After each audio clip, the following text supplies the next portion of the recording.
Hello, welcome everybody to another episode of From the Heart. And this time we're going to be doing a little review, or rather a video of why you should buy a 3D printer.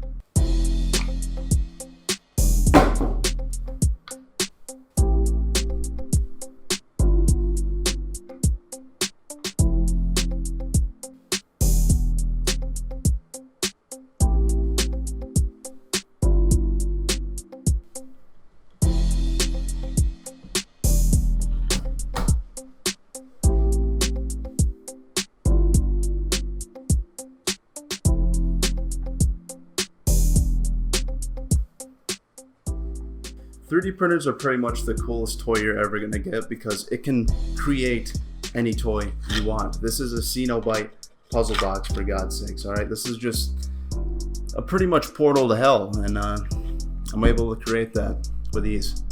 But the just sheer amount of free stuff that you can download from the internet, I mean, you can do some truly creative things with this, between painting and sanding and all the different types of filament you can use. This one's actually got like some quartz and some fake moss, as well as a lot of them actually. Like these little dudes, I had to make them little stands because apparently Siren Head has a very hard time standing up on his own. But since I got this thing about a year ago, it's pretty much just pushed my creativity to all-time highs, especially being able to design your own stuff. And while I'm not very good at it, I've made a few cool things that are actually pretty neat. This goes on scaffolds for construction workers and stuff. So I use this, and it's just like a little cup holder. I've also made a lot of these like decorative boxes and stuff. This one I didn't make the Necronomicons or skulls, but I made all the shapes and everything for it that they're sitting in. Printed everything separately, fill them with epoxy. You can use like felt to line them. Really, 3D printers and epoxy go hand in hand. This is just a simple little design that I whipped up besides the crystal there. Everything else though I did. But if you just start simple and just start making a bunch of random stuff, you'll figure it out. It's super incredibly easy. Now the printer that I actually use is a Ender 3, and it's pretty affordable. It's about $200 to $240. You can find them on sale. There's also another brand called Longer that I really like, that I got one for about $160, and it's pretty much the same printer, but it actually also has a touch screen. But they're super easy to use. They come with a little SD card that you just pop into this guy, and then it's got the software on it, which is just a Creality Slicer. And from there you can just go on any website, like you can go to Cults. They have this is kind of a more premium site. Lots of stuff you can buy, like models that are really nice, but there's also tons and tons and tons of free stuff. You also got Pinshape, but by far the best for somebody on a budget is Thingiverse. You can pretty much, everything on there is free. There's also Yegi that pretty much just merges all of them together so you can see every result. But it's super easy to find all this awesome stuff that you can make. Like this guy right here, there's a bunch of these where it's just like it's just a card with all the pieces, and then you just snap them all on. That's probably one of the coolest like articulated prints that I've been able to find. Now almost all of these ones that take the string filament and whatnot, they will be taking a 1.75 millimeter PLA or PETG, and the difference between those is PLA is just way easier to print, but it melts really easy. So if you like leave it out in the sun for a long time, it can like start to dwarf itself. But there is also PETG that you can use, which is a lot more resistant. I believe you can actually like wash it in the sink. I've made a couple like spatula holders with it and stuff, and it doesn't seem to be too big of a problem until somebody comments down in the comments that I'm getting cancer from it or something. That'd be unfortunate. We can actually do a little test here to show you. Okay, this is silk PLA, so I don't know if it'll melt the same. We'll just give you an idea. We can hold this for entertainment.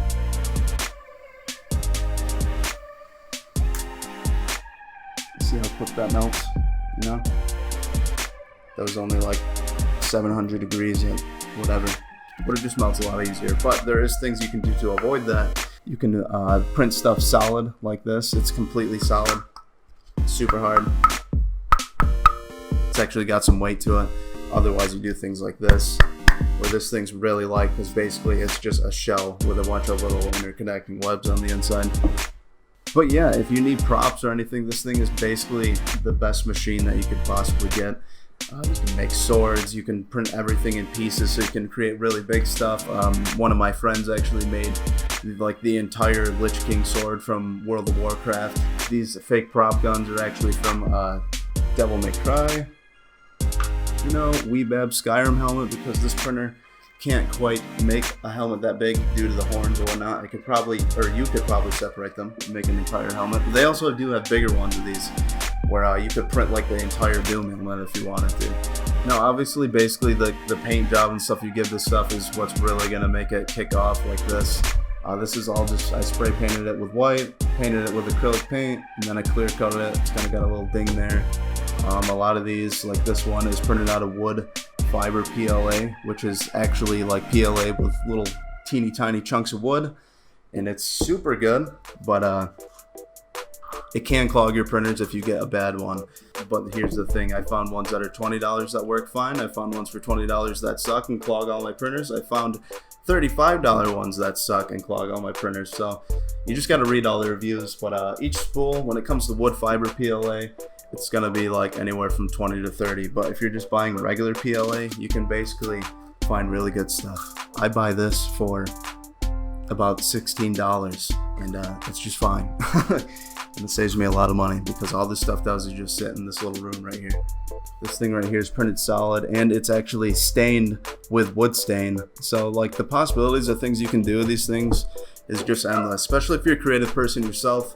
If you can dedicate a few hours to YouTube to learn something, to actually make your own things, you're going to be able to do a lot with this thing. And so if you're looking for like an Etsy page and stuff, or just something to make really unique items and whatnot, this is definitely the way to go. Like this thing, it's a wood stained box to where I designed this heart, just quick whipped it up in like 30 minutes, filled it with red epoxy, and it looks great. And you just stick it on there. Then you got these corner pieces, mega easy to make. These were like maybe 10 minutes, and then you just print out them. Bam, you spray paint them, coat them, and they're looking great. I've been making tons of these little decorative boxes. This is just a little guy. It's super satisfying because the lid can actually turn and fit. And if I actually had a knowledge of how to use like Fusion 360 or something, would be on a whole nother level. This is something that you can actually whip up your own little inventions. I have people make like Braille keyboards for phones and things like that for blind people. I don't know if they work. I don't know if they work, but you can just also do sorts of things. I made Frankenstein light switches for my house. You know, it's like the lever, so you can just go cut the power. So do anything you want. I mean, for 200 bucks and like an extra 20 bucks, you can make quite a bit. I'll actually, so things like this, they're not going to take anything. This is maybe 30-50 grams, because these spools go by usually like 1,000 grams or whatever. So depending if you're going to print stuff solid or if you're going to print stuff a little thinner, it's going to make a huge difference. So you can play around with the thickness if you want. Well, I say print solid. It adds a lot of value to things. It just makes them feel nice and heavy. This little box pretty much weighs the same as this right here, and you'll also avoid breaking things. You know, I literally just dropped this trying to do that first shot in the beginning. I don't know if you can see that, those little crevices. That is what I mean when you don't print solid. It's basically just like a shell with space in between, so very easy to break. And now I don't really know where to go with this, so I think I'm gonna leave it here and see how this turns out. But yes, these are the things that you can do.